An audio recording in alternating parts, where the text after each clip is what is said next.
Today I'm going to show you guys how to make by far the best holiday centerpiece that you can imagine. It is my vegan beef Wellington.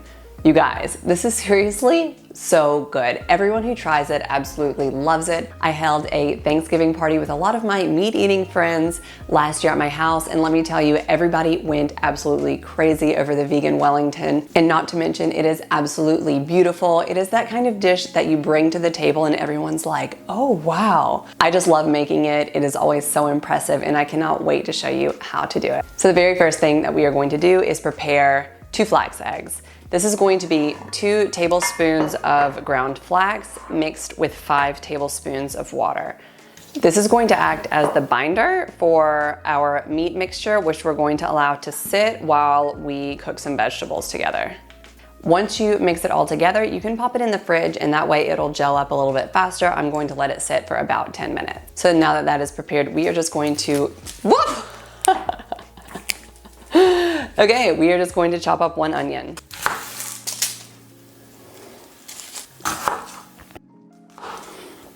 Well, I feel like holiday recipes, it's not so important for them to be the easiest recipes that they are, just because it's a special occasion. But honestly, this is really easy to make.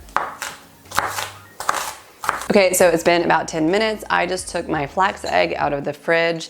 As you can see, it's like very jelly, bindy, kind of gooey. That's what we want.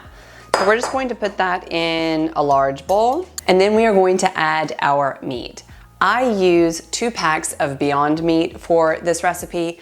I really like using Beyond Meat because it really tastes like meat. For me, it's the closest thing that you can get to the taste of meat. And whenever I have a dish like this, I want it to taste meaty because at holiday dinners, a lot of times I'm feeding a lot of non-vegans.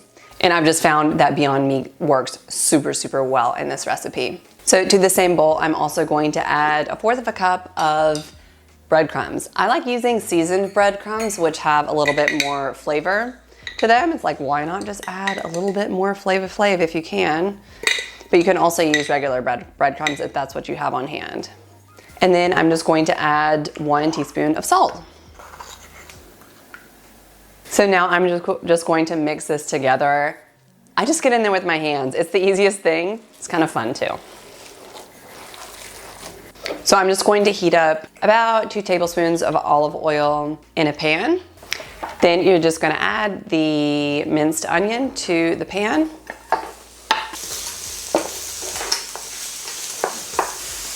And then you're going to add your mushrooms. This is just 1 pack of mushrooms.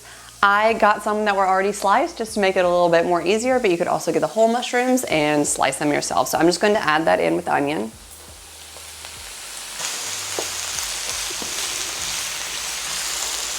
So you're just going to cook this until the mushrooms start to brown, and I'm also going to add a little bit of salt. Then you're going to add in 3 large cloves of garlic. To be honest, one big thing that I was really concerned about whenever I became vegan was the holidays. I was scared that I wasn't gonna get to eat that like beautiful centerpiece that everyone eats, and I couldn't even imagine alternatives until I started making this, and it completely changed my perspective. Now, like, I look forward to eating this more than I ever looked forward to eating turkey or ham or anything like that. It is seriously so much better. Okay, so now I'm going to add in some red wine. This red wine is going to absorb into the mushrooms, and it's going to give the dish so much flavor. We're using about 1/2 cup in this. You're going to want to let this cook down until almost all the wine is absorbed. It usually takes around 5 to 10 minutes. Not all of the wine has to be absorbed, but most of it.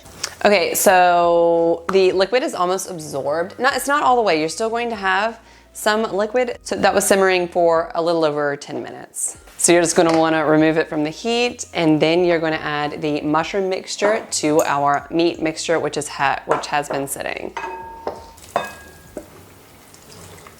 Now you're just going to give this a mix to make sure that it's all combined. Okay, so now we're going to start putting it all together. You're going to need 2 rectangular puff pastry sheets. Puff pastry is naturally vegan. Who knew? I think that is like super surprising, but I'm here for it. And then we're going to slightly overlap them on the bottom.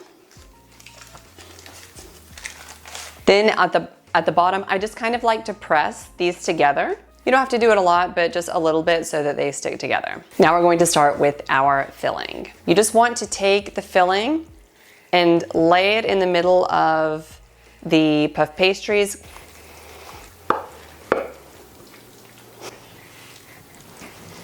And then you're going to form it with your hands kind of into the shape of a log. Now I'm going to gently overlap the puff pastry over the mixture. Okay, so we're just gonna fold one side over and then the other side over. So the second side that you fold over, you want it to try to reach as far as it can down the side of the Wellington, just to look nice. Now for the sides, I like to just tuck them in. I think it looks really clean and nice. So we are just going to fold in the sides.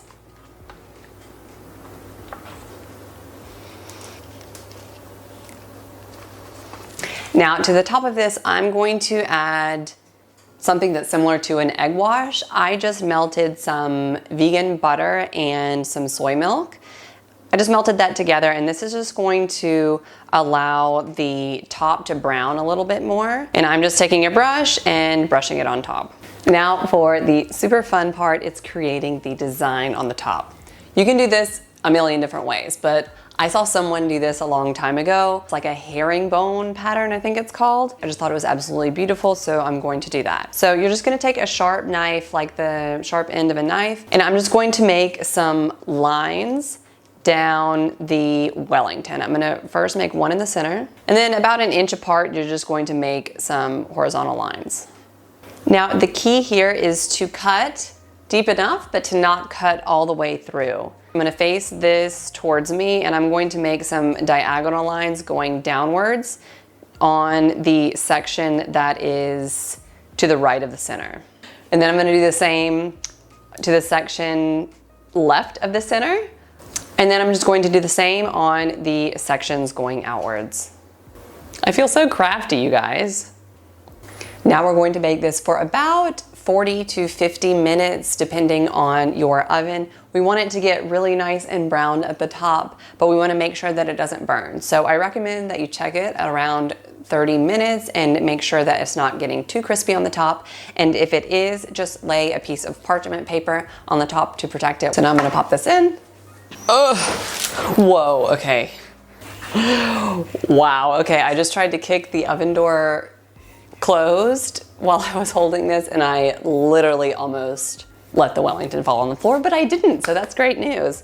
You guys, this looks so good. It looks so beautiful. You can see here, I did cut a little bit too deep in some of these parts with the decoration, so it did kind of spill out, but honestly, it looks beautiful like that as well. And now what you're going to, ow, shit, I burnt myself. Careful, careful with that hot pan. You're just gonna wanna let this sit for about 5 to 10 minutes. You just wanna let the insides kind of meld together, so whenever you cut into it, it doesn't go like juices everywhere. And so we just gotta wait a little bit and then cut into it. Okay, the moment we have all been waiting for, time to cut it.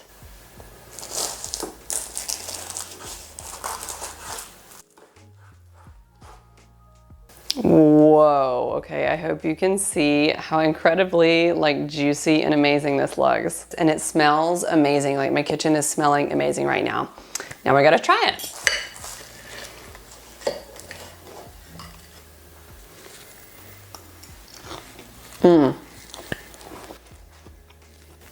I have no words, you guys. Like, this is so good. Like, it's delicious. I don't even know, like words are not coming to me, but it's like, it just has a really bold flavor. You don't need to put a gravy on this. Like, I don't think it's one of those where you like need to douse it in gravy for it to be good. It's really good. It stands alone on its own. It's absolutely beautiful, as you can see, and it's going to make the perfect centerpiece for your holiday celebration.